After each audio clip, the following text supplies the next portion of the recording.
দর্শক, অদূত মোল্লা কলকাতা পশ্চিমবঙ্গ থেকে দেখছেন। কলকাতার ভাইদের জন্য সহমর্মিতা। বিজেপি জয়ের কারণে সেখান থেকে আমাদের কাছে যে খবরগুলো আসছে খুব খারাপ লাগছে। আরেক ভাই প্রশ্ন করছেন, ভাই ইদানিং টাইম মেনটেন করে চলেন না কেন? আমরা আপনার জন্য বসে আছি, আপনার জন্য ভালোবাসা। 5 মিনিট দেরি হয়েছে। 5 মিনিট দেরি হয়েছে ভাই, মানুষের জীবন তো। চলেন আপনাদেরকে আজকে অনেকগুলো খবর দিব। আজকের ইম্পর্টেন্ট এই লাইফটি হবে খুবই ইম্পর্টেন্ট। বলতে পারি আজকে আপনাদেরকে স্বপ্ন দেখাবো, আপনাদের গল্প শোনাবো এবং একটা নতুন ইসলামী বিশ্বের গল্প শোনাবো। যারা ভিডিওটি দেখবেন তারা অনেক কিছু জানবেন, আর যারা দেখবেন না অনেক কিছু মিস করবেন। ইরান আমেরিকার যুদ্ধ পরিস্থিতিটা এমন একটা দিকে গিয়ে ভিড়েছে, এখন হিসেব করে দাড়িপাল্লাটা ধরলে দুপাশে দেখা যায়, এক পাশে আমেরিকা আর ইসরায়েল, অন্য পাশে ইরান এবং তার মিত্ররা। কিন্তু আমেরিকার পাল্লাটা হালকা হচ্ছে আস্তে আস্তে। সবচেয়ে বড় যে মেসেজ, কাল রাতে আমি আপনাদের লাইভে বলেছিলাম, সৌদি আরব ইরানকে প্রস্তাব দিয়েছে একটি চুক্তির জন্য, নন এগ্রেশন প্যাক, অর্থাৎ কেউ কাউকে হামলা করবে না, কোনো এগ্রেশন চলবে না তাদের মধ্যে। আর এই চুক্তিটির গভীরে অনেক তথ্য পাওয়া যাচ্ছে। আমি কিছু আরাবিয়ান সোর্সকে কাল রাত থেকে ডিল করলাম। আমার কিছু আন্তর্জাতিক সাংবাদিক বন্ধুরা রয়েছেন যারা বিভিন্ন দেশে কাজ করেন, তাদের সাথে আমি কালকে অনেক রাত পর্যন্ত এটা নিয়ে আলোচনা করেছি যে সৌদি আরবের এই আলোচনাটা ইরানের প্রাপ্তি কি, ইরান কিভাবে এটাকে ডিল করবে বা হ্যান্ডেল করবে, এখানে আমেরিকা ইসরায়েলের আগামীর ভবিষ্যৎ কি হতে পারে, সবগুলো বিষয়ে আমি তাদের সাথে আলোচনা করে যে তথ্যগুলো পেয়েছি আমি আমার লাইভে আজকে সেগুলো আপনাদের জানাবো। আমি শুরুতে একটি কথা বলি, যারা আমার ভিডিওগুলো একদম ফুল কপি করে তাদের চ্যানেলে আপলোড করেন এবং আমার ছবি ব্যবহার করছেন তাদের চ্যানেলে, একদম আমার নামে আমার ছবি দিয়ে, এটা প্রতারণা। আমি বলছি যে আমার ভিডিও আপনারা যদি কখনো প্রয়োজনে কেটে ব্যবহার করেন বা আরো অনেকের ভিডিও আপনারা নিয়ে ব্যবহার করেন, সেটা আমার কাছে কখনো আপত্তি না, কিন্তু আমার পুরো ভিডিওটা হয়তো ব্যাকগ্রাউন্ড চেঞ্জ করে দিয়ে ক্রমা করে বা বিভিন্নভাবে আপনারা বসান, আবার চ্যানেলটার নামই হয় আমার নামে, চ্যানেলটা হয় আমার ছবি দিয়ে, এটা কি প্রতারণা নয়? এই করে প্রায় 25টি চ্যানেলকে ইতিমধ্যে স্ট্রাইক দিয়ে বন্ধ করেছে আমার অ্যাডমিন টিম। অনেকের দাঁড়িয়ে যাওয়া চ্যানেল। আমার খুব খারাপ লাগে এই কথাটা বলতে, যে আপনারা যদি সোশ্যাল মিডিয়াতে কিছু করে চলতে চান, খেতে চান, এখানে আমার আসলে নিজস্ব কোনো আপনাদের বাধা দেওয়ার কিছু নাই, প্রতারণা করবেন না। আমার অ্যাডমিন টিম খুঁজে খুঁজে এই লোকগুলোকে বের করছে, তাদের ইউটিউব এবং ফেসবুকে চ্যানেলগুলো স্ট্রাইকের মধ্যে ফেলছে একটার পর একটা। পরবর্তী তারা যোগাযোগ করছেন, ভাই আমাকে এই যাত্রা ছেড়ে দেন, এটা করেন ওটা করেন। বারবার সতর্ক করার পর যারা কাজটা করছে না তাদের জন্য বলছি, সিরিজ আপনাদের চ্যানেলগুলো হারাবে। এখন 25টা চ্যানেল নিখোঁজ হয়ে গেছে মনে করেন, এই কাজটা করবেন না। কারণ মানুষ আমাকে প্রশ্ন করে, ভাই আপনার চ্যানেল কয়টা? আমি কজনের চ্যানেলের খবর জানি বলেন? আমি তো নিজের কাজ করি, উপায় পাই না। দর্শক, যে বিষয়টি আসছে সেটি হলো, সৌদি আরব ইরানকে এই প্রস্তাবটি দেওয়ার কয়েকটি লক্ষণ আছে, কারণ আছে। ট্রাম্প চীনে বৈঠক করছেন, ইরান চলে গেছে পাকিস্তানে, ভারতে ব্রিক্সের বৈঠক। ইরানের পররাষ্ট্রমন্ত্রী আব্বাস আরাকচি বলছেন, ইরান কাউকে সামরিক ভাষায় জবাব দিতে পছন্দ করে না। ইরান চায় সবার সাথে মিত্রতা, বন্ধুত্ব, কিন্তু ইরানের উপর কেউ আগ্রাসন চালালে বা ইরানের উপর কেউ হামলা করলে ইরান তার ঐতিহাসিক ভূমিকা পালন করে। অর্থাৎ 5 থেকে 6 হাজার বছরের ইরানের যে ইতিহাস, সেই ইতিহাস বলে ইরান সামরিক ক্ষেত্রে কাউকে ছাড় দেয় না, তাতে যা হয় হোক। এবং সেটি 2026-এ এসে আমরা দেখলাম ইরান আমেরিকাকে এবং ইসরায়েলকে কি ভাষায় জবাব দিয়েছে। এখন পর্যন্ত আমেরিকার কাছে সামান্য নতি স্বীকার করেনি, যে দেশটির সুপ্রিম সব লিডার মারা গেছে। একদম মধ্যবর্তী কমান্ডাররা, নেতারা রাষ্ট্রকে ধরে রেখেছে আমেরিকার বিরুদ্ধে। সৌদি আরব, আরব আমিরাত গোপনে ইরানে হামলা করেছে, সেই তথ্য ইরান জেনে গেছে। সৌদি এটার জন্য ইরানের সাথে মধ্যস্থতা করে একটি সমাধানের পথ খুঁজেছে এবং সেটার পথ খুলে দিয়েছে পাকিস্তান। সৌদি আরব পাকিস্তানের সাথে অনেকগুলো বিষয় আলোচনা করেছে ইরানকে বোঝাবার জন্য। সৌদি আরব বলছে তারা ইরানের সাথে একটি চুক্তি করতে চায়, সেটি হবে নন এগ্রেশন প্যাক। একে অপরকে আর আক্রমণ করবে না। যদি আমরা বলি 1979-এ সোভিয়েত ইউরোপ এবং আমেরিকার মধ্যে এরকম একটি চুক্তি হয়েছে। পৃথিবীতে এরকম আরো অনেক চুক্তি আছে।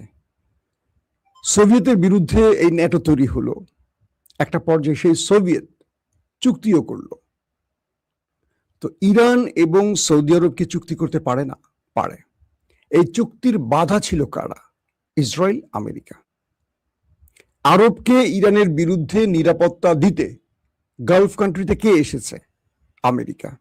আমেরিকা এখানে এসে কি করেছে? পেট্রো ডলার কামাই করেছে, আর আরবের কাছে প্রচুর অস্ত্র বিক্রি করেছে। আমেরিকার অর্থনীতির একটি ধাপ হলো অস্ত্র ব্যবসা। আমেরিকা বিভিন্ন দেশকে চাপে ফেলে, হুমকি দেয়, নিজেরাই বিপদে ফেলে, নিজেরাই বিভিন্ন রকম তথ্য দিয়ে হুমকি টুমকি দেখিয়ে বলে তুমি নিরাপত্তাহীনতায় আছো, অস্ত্র কেন। এবং আমেরিকা সেখানে অস্ত্র বিক্রি করে, আবার বহু দেশে যুদ্ধ ছড়িয়ে দিয়ে অস্ত্র বিক্রি করে, এটা সবাই জানেন।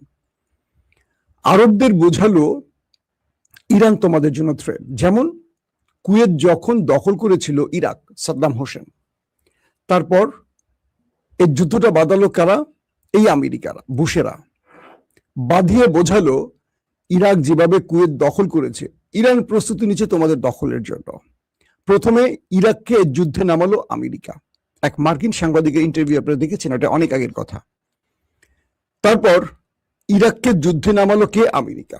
এরপর আস্তে করে মইটা কেড়ে নিল আমেরিকা, নিয়ে আরবদের কাছে গিয়ে আমেরিকা কি বলল? দেখো ইরাক বা সাদ্দাম কিভাবে কুয়েত দখল করে ফেললো এক রাতের অন্ধকারে, এরপর তোমাদের দখল করে ফেলবে ইরান, ইরাক বা ইরান প্রস্তুতি নিচ্ছে। তারপর সে যুদ্ধে জড়ালো কে? আমেরিকা। পুরো আরব, বাংলাদেশে জড়ালো সে যুদ্ধে। আমেরিকার নেতৃত্বে পুরো মুসলিম দেশগুলো আসলো, একটা লড়াই হলো, ইরাক পরাজিত হয়ে আবার ভেগে চলে গেল ইরাক কুয়েত ছেড়ে। এই হিস্ট্রি তো সবাই জানেন। এরপর আরবকে একে একে করে ট্যাবলেট খাওয়ালো মার্কিন যুক্তরাষ্ট্র, যে তোমাদের জন্য শুধু ইরাক নয়, আরো বড় হুমকি হবে ইরান। তাহলে কি করতে হবে? তোমরা আমাদের ঘাঁটি দাও। প্রথম সৌদির বাদশারা কেউ আমেরিকাকে ঘাঁটি দিল না, একে একে করে যারাই আসছেন কেউ ঘাঁটি দিল না আমেরিকাকে। কিন্তু শেষে এক দুর্বল আরবের বাদশাহ, যিনি পশ্চিমা ধাঁচের, তিনি দিয়ে দিলেন সেই ঘাঁটি। ধারণা করছি তার নাম আজিজ হতে পারে। এর আগে ফয়সালের কাছে চাওয়া হয়েছে, ফয়সাল দেয়নি। তো এর পরবর্তী এই আরবে বসে আরবের তেল চুষছে, আরবের কাছে অর্থ বিক্রি করছে, এবং আরবের টাকায় আমেরিকা তরতর করে তার অর্থনীতি উপরে উঠালো। এই হলো ধরেন সূত্রের একটা গল্প। ইরান আরবকে বোঝাচ্ছে যে তোমার জন্য আমি থ্রেট না, কিন্তু আরব বিশ্বাস করছে না। তো এই যুদ্ধের পর ইরান যখন আরবের বা গালফ কান্ট্রিতে ব্যাপক ধোলাই চালালো এবং আমেরিকার 16টা সেনা ঘাঁটিকে তছনছ করে দিল, তখন আরব দেখলো, হায় আমি কাকে আমার দেশে এত টাকা দিয়ে পুষছিলাম, যারা আমাকে নিরাপত্তা দিবে কি নিজের নিরাপত্তা দিতে পারছে না। যখন তারা জানলো আমেরিকা ইরানের ধোলাইতে ব্যাপক ক্ষতির মুখে পড়েছে, এবং ইরান যেভাবে এতগুলো দেশকে একসাথে টার্গেট করছে, 10 থেকে 12টা দেশকে ঘুরে ঘুরে টার্গেট করে একটা দেশ মারছে, আমেরিকা, ইসরায়েল এবং গালফের দেশগুলো, তখন আরব বুঝতে পারছে যে তাদেরকে একটা ফেক নিরাপত্তা দিয়ে রেখেছিল আমেরিকা। এরপর তারা পাকিস্তানে শরণাপন্ন হয়। এই প্রস্তাবগুলো আসে, প্রথমে তারা গোপনে হিটও করে এই আরব, সৌদি আরব এবং আরব আমিরাত। একটা পর্যায়ে পাকিস্তানের মধ্যস্থতায় ইরানের কাছে প্রস্তাব আসে, ইরান এই প্রস্তাব অ্যাকসেপ্ট করে। ইরান এই অপেক্ষাটায় ছিল। ইরান সৌদিকে দুটো শর্ত দিয়েছে। এক, তোমার সাথে আমার নিরাপত্তা চুক্তি হবে, কিন্তু তোমার দেশ ব্যবহার করে আমার দেশে যেন কেউ হামলা করতে না পারে, নাম্বার ওয়ান। এখন তোমাকে আরেকটা চুক্তি মনে রাখতে হবে, তুমি তো আমার ভয়ে আমেরিকাকে ঘাঁটি দিয়েছো তোমার দেশে, তাই তো? আমার সাথে তোমার চুক্তি হয়ে গেলে আমেরিকার কি আর কোনো প্রয়োজন আছে? খেয়াল করেন, আমার সাথে যদি তোমার চুক্তি হয়ে যায় যে তোমাকে আমি আক্রমণ করব না, তুমি আমাকে আক্রমণ করবে না, তো এই চুক্তিটা হয়ে গেলে তোমার দেশে আমেরিকা থাকবে কেন? বিদায় করো আমেরিকাকে। বলা হচ্ছে সৌদির সাথে এই চুক্তির মধ্যে কাতার কুয়েত জড়াবে, অর্থাৎ তারাও আসবে আস্তে আস্তে। আরব আমিরাত ছাড়া, আরব আমিরাত হয়তো শেষের দিকে আসবে যখন একা হয়ে পড়বে। যদি সৌদি আরবের সঙ্গে ইরানের এই চুক্তিটি হয়ে যায়, সম্ভাবনা বেশি, তাহলে ইরানের প্রথম কাজ হবে সৌদিকে দুটো ফর্মুলা দিবে। এক, যে তোমাকে আমেরিকা নয়, নিরাপত্তা এখন আমি দেব, যেহেতু তুমি আমার ভয় পাচ্ছ। বনের যদি খরগোশটাকে বাঘ খেয়ে ফেলবে, বা বনের হরিণটাকে যদি বাঘ বা সিংহ খেয়ে ফেলবে ভয় থাকে, সেই সিংহ বাঘ যদি নিজেই বলে তোমাকে আমি নিরাপত্তা দেব, নো টেনশন, তাহলে হরিণ বা অন্য ছোট প্রাণীর আর টেনশন থাকে? তোমার সাথে আমি চুক্তি করব, তোমাকে আমি নিরাপত্তা দেব, প্রয়োজনে অস্ত্র দিব, পুরো আরবকে আমি ঢেকে রাখবো, তুমি আমেরিকাকে আর এখানে রাখবা না, কারণ আমেরিকা যতক্ষণ থাকবে তোমাকে আমি নিরাপত্তা দিতে পারবো না। আমেরিকাই ফলস ফ্ল্যাগ অপারেশন করবে, আমেরিকা বিভিন্ন উল্টাপাল্টা করে তোমার সাথে আমাকে লাগাবে, তোমার সাথে আমার এই চুক্তি স্থায়ী হতে দেবে না, কারণ ওদের স্বার্থ নষ্ট হবে, নাম্বার ওয়ান। নাম্বার টু, আরবের জন্য হুমকি কে? আরবের জন্য দুটো দেশ হুমকি, এক ইরান, এক ইসরায়েল, দুই ই।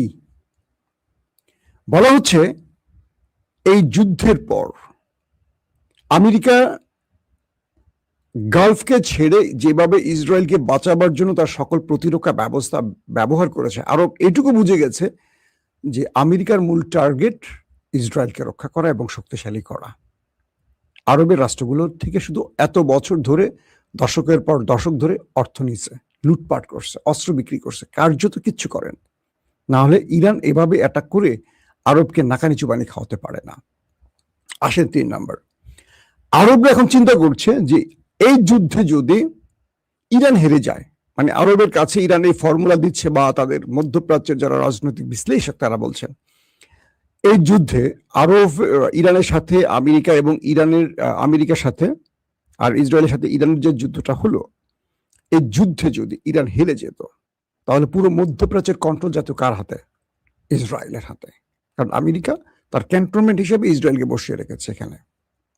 অত দূর থেকে আমেরিকা প্রতিদিন আসতো না, প্রতিদিন সকাল বিকাল আরবকে চট থাপ্পড় মারতো ইসরায়েল নামক দেশটা। তো আরবকে ইরান বলছে যে তুমি আমাকে দুর্বল করতে চাও, পুরো আরব মিলে আমেরিকাকে দিয়ে ইসরায়েলকে দিয়ে আমাকে দুর্বল করতে চাও, ফাইন। আমাকে দুর্বল করার পর এখানে শক্তিশালী হবে কে? ইসরায়েল, তাই তো? ইসরায়েল ফিলিস্তিনকে যেভাবে দখল করছে, লেবাননকে যেভাবে দখলের চেষ্টা করছে, তার গ্রেটার ইসরায়েল পরিকল্পনায় তোমাদের কোন কোন দেশের নাম আছে দেখো, ম্যাপটা ভালো করে দেখো। ইরান কি এমন কোন ম্যাপ ঘোষণা করেছে যে ইরান মধ্যপ্রাচ্যে বিজয়ী হলে আরবের কোন জায়গা দখল করবে? বা এত বছর পর্যন্ত ইরান আরবের কোন একটি ভূমিতে হাত দিয়েছে? কোন একটি তেলের খনিতে টার্গেট করেছে?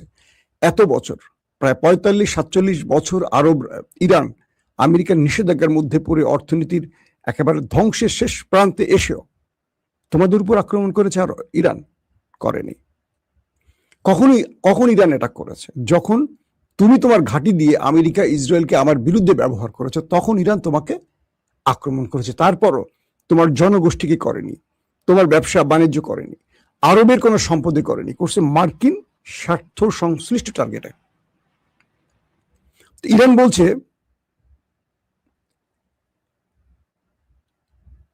আপনার ভিডিও অন্য চ্যানেল দেখা যায়, খুবই দুঃখজনক। জি ভাই, এটাই বলছি, ফেক চ্যানেল হয়ে গেছে অনেকগুলো।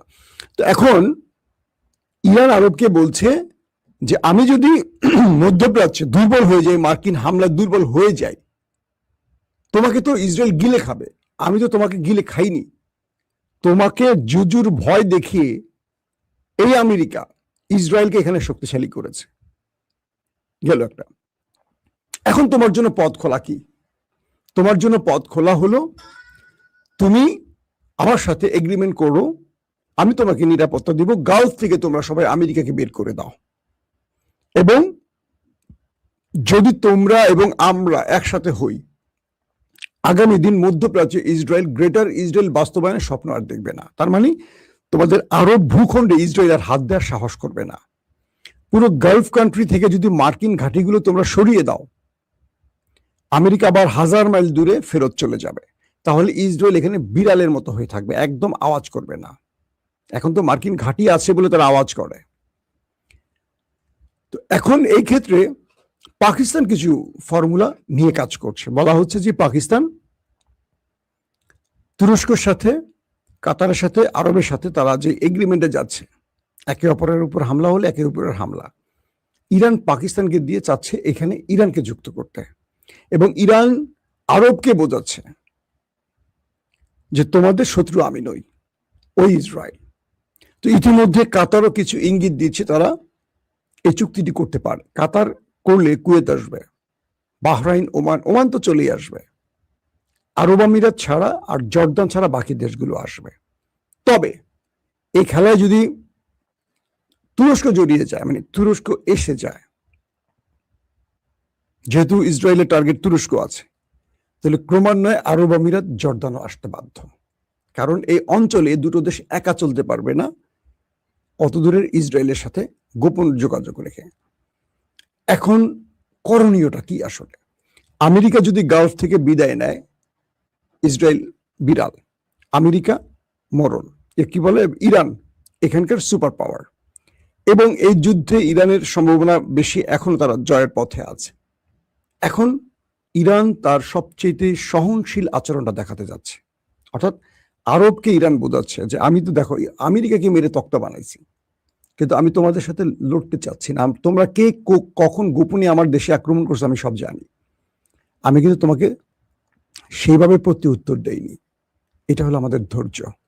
আর আরবরা বুঝতে পারছে এই জাতিকে হারাতে পারবে না। যে জাতি আমেরিকার মতো পরাশক্তি, ইসরায়েলের মতো আধুনিক প্রযুক্তির দেশকে তোয়াক্কা করেনি, উল্টো তাদেরকেই ঘায়েল করেছে, সেই জাতিকে হারানো যাবে না। তাই ইরানের সাথে আরবের এই চুক্তিটা হতে যাচ্ছে। যদি এটি হয়ে যায়, আপনাদেরকে এইটুকু বলতে পারি, মধ্যপ্রাচ্য থেকে আউট আমেরিকা, এবং গাজা হাতছাড়া হবে ইসরায়েলের।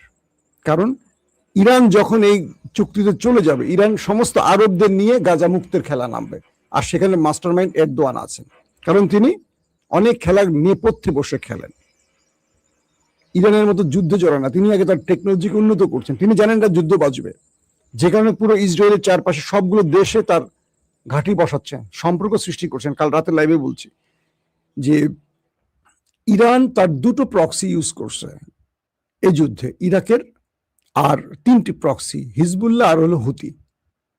কিন্তু আমেরিকা, কিন্তু তুরস্ক তার প্রক্সি না, সরাসরি সেনা ঘাঁটি তৈরি করছে সিরিয়াতে, লেবাননে, লিবিয়াতে, সুদানে, সোমালিয়া, খেয়াল করেন মিশরের সাথে সম্পর্ক উন্নয়ন, অর্থাৎ ইসরায়েলের পুরো আশপাশটা তার কন্ট্রোলে নেওয়ার চেষ্টা করছে, যাতে করে আগামী দিন এই জাল থেকেই প্রক্সি না নিজের সেনাবাহিনীকে ব্যবহার করতে পারেন তুরস্ক। এখন তুরস্ক এবং ইরানের মধ্যে যে দূরত্বগুলো আছে এগুলো গোছাতে হবে। এটারও ভূমিকা পালন করতে পারে পাকিস্তান, কারণ পাকিস্তানের সাথে তুরস্কের সবচেয়ে ভালো সম্পর্ক।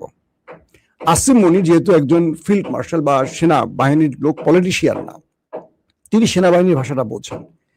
এক্ষেত্রে তার সমস্ত পাপ মুছে যাবে তিনি যদি মুসলিম বিশ্বের ঐক্যতা তৈরি করে দিতে পারেন। এখন আপনারা বলেন, আগামী দিনে সৌদি ইরানের এই চুক্তিটি মধ্যপ্রাচ্যে আমাদের আলোর রশ্মি দেখাবে, নাকি শেষ পর্যন্ত ইসরায়েল আবারও সেটাকে ভেস্তে দেবে?